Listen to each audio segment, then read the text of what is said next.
हाय, question दे रखा है कि for n is equals to 3 and 4 and 5 find number of shell, number of sub shell, number of electron. यानी कि हमें number of shell, number of orbital और number of electron निकालना है अगर n की वैल्यू 3, 4 और 5 है। तो देखिए नंबर ऑफ सब शेल क्या होता है। Number of shell is equals to number of sub shell. ठीक है, तो नंबर ऑफ शेल क्या है, यहाँ पे 3 है, तो यहाँ पे पहले यहाँ पे ऐसे लिख लेते हैं। और नंबर ऑफ ऑर्बिटल कितने होते हैं, n² होते हैं। और नंबर ऑफ इलेक्ट्रॉन कितने होते हैं, 2n²। इतने होते हैं हमारे। हमने ये क्वांटम नंबर से पढ़ लिया है, हमने निकालना सीख लिया है। तो अब हम क्या करेंगे, अब हम इसको निकालने की कोशिश करेंगे। तो देखिए सबसे पहले तो अगर हम फॉर फर्स्ट केस क्या लिखूँ, for first case n is equals to 3, number of shell, subshell is equals to 3 हो जाएगा। Number of orbital is equals to 9 हो जाएगा। और number of electron is equals to 18 हो जाएगा।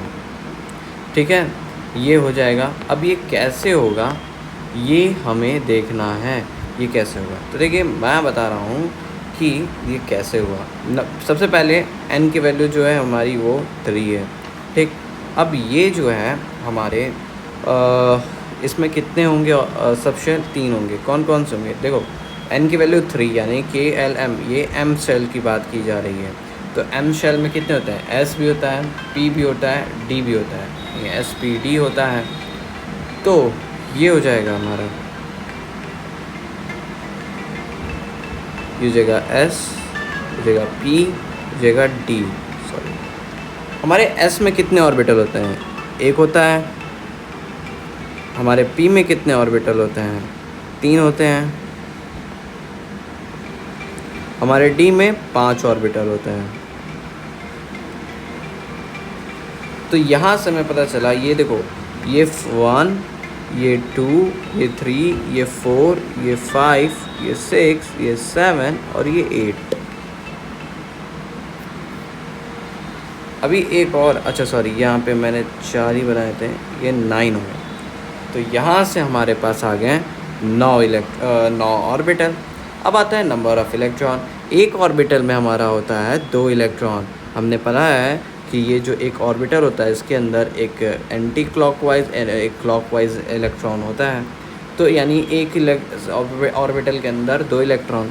तो इसके अंदर कितने हो जाएंगे, 2। इसके अंदर कितने हो जाएंगे, 6। इसके अंदर कितने हो जाएंगे, 10। जो कि टोटल मिला के तुम कह सकते हो 18 इलेक्ट्रॉन हो गए। तो यहाँ से हमने फार्मूला से पता किया, यहाँ से लॉजिकल जो असली चीज़ है वो हमने देख लिया। तो यही है मेन चीज़। ये चीज़ बहुत अच्छी है, अगर कर ले रहे हैं तो बहुत अच्छी बात है। फिर नेक्स्ट है फॉर n बराबर 4। n बराबर 4 के लिए अगर मैं न्यूमेरिकली वैसे देख लूँ तो कितने सब शेल हो जाएंगे, सब शेल इज़ इक्वल्स टू 4। ठीक है, अपना ऑर्बिटल इज़ इक्वल्स टू 16 और अपना number of electron is equals to कितने हो जाएंगे, 16 टू 32 हो जाएंगे। ठीक, अब अगर मैं बात करूं इसके उसकी कॉन्फ़िगरेशन अच्छे से, तो ये n4 हो गया। तो 4th यानी KLMN nth शेल की बात की जा रही है, जिसमें हमारे चारों के चारों यानी SPDF चारों मिलेंगे। तो ये हो जाएंगे ऐसे कुछ, ये हो जाएंगे S, ये P, ये D, ये F। ठीक, अब ये जो SPDF हमने बना डाला, अब हमें क्या करना है, अब S में कितने ऑर्बिटल, 1 ऑर्बिटल। P में कितने ऑर्बिटल, चलो ग्रीन से ही बना देते हैं। P में हमारे 3 ऑर्बिटल। D में हमारे 5 ऑर्बिटल। हमारे F में 7 ऑर्बिटल।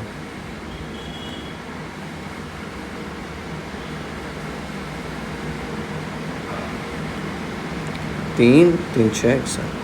तो यहाँ पे अगर मैं मार्किंग करूँ 1 2 3 4 5 6 7 8 9 10 11 12 13 14, 15 और 16। यहाँ पे 16 आया भी था, हमने 16 ला भी दिया। सब शेल हमारे 4 थे भी, 1 2 3 4। अब इसमें हमारे कितने इलेक्ट्रॉन्स, तो हमारे इलेक्ट्रॉन जो होंगे वो इनके डबल हो जाएंगे, यानी कि 32 हो जाएंगे। कैसे?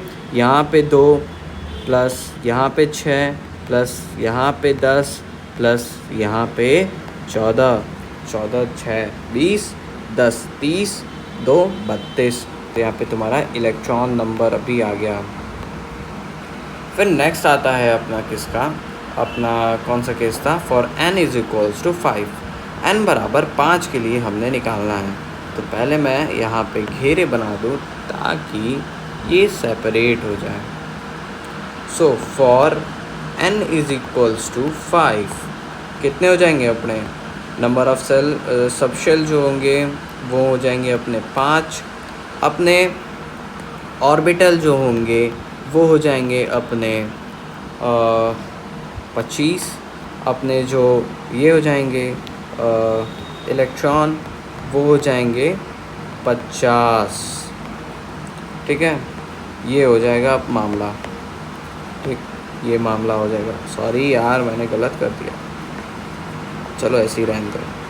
अब आते हैं अपने नेक्स्ट चीज़ पे, जो कि है ये डायग्राम बनाना इसका। तो चलिए, फॉर n बराबर 5 है, ऐसे बना देते हैं। अब जैसे लोगों को बनाना पड़े वैसे बनाएं। तो ये हो जाएंगे अपनी n बराबर 5, इसका मतलब KLMN और KLMNO।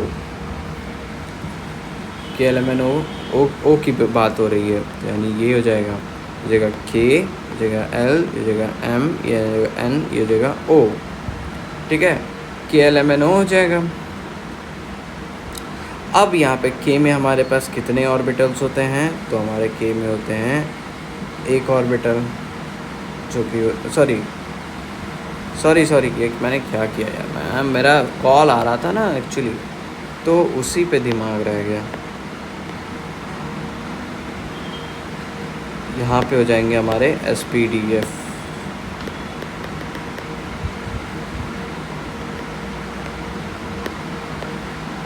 तो हमें यहाँ पे 5s हो गया, हमें अब SPDF लेना है, यानी इसमें SPDF और S भी है, SPDFG, यानी SPDFG।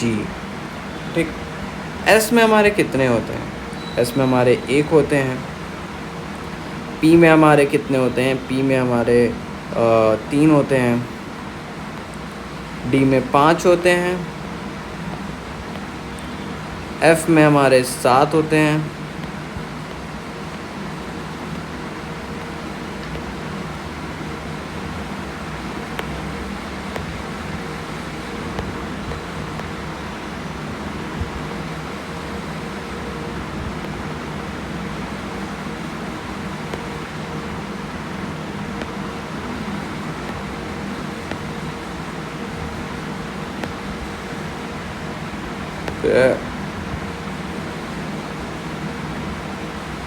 सॉरी यार गाइस, थोड़ा सब्र रखना, सही से नहीं हो पाया।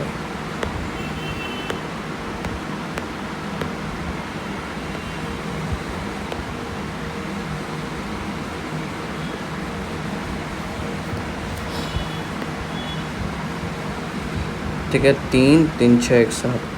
जी में कितने होते हैं हमारे, काफ़ी लोग अब सोचेंगे जी में कितने होते हैं हमारे।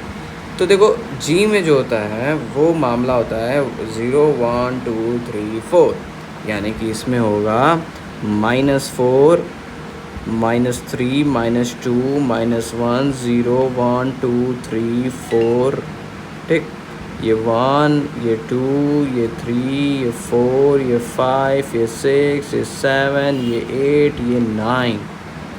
ठीक है, क्यों? क्योंकि जी की वैल्यू होती है हमारी 4, ये जो होती है 3, ये होती है 2, ये होती है 1, ये होती है 0। तो इसी वजह से जी में हमारे हो गए कितने, 4। तो हमारे टोटल नंबर ऑफ ऑर्बिटल्स कितने आए थे 25। तो क्या 25 हैं? तो अगर मैं मार्किंग करूँ 1 2 3 4 5 6 7 8 9 10 11 12 13 14 15 16 17 18 19 20 21 22 23 24 25। यहाँ पे हमारे पास 25 आ गए हैं ऑर्बिटल।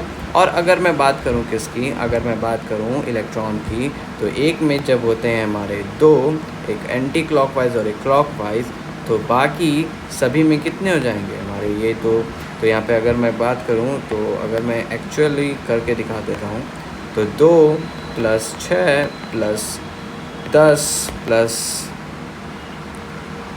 14 + 18, ठीक। तो यहाँ पे हो जाएगा अपने पास 18 2 20 20 10 30 30 20 50, ये हो जाएंगे अपने टोटल, ठीक है। तो यहाँ से हमने इसको भी निकाल लिया। तो हमने देखा आज कि कैसे हम number of shell, number of orbital, number of electron निकाल सकते हैं by only having the shell number, ठीक है। That's all.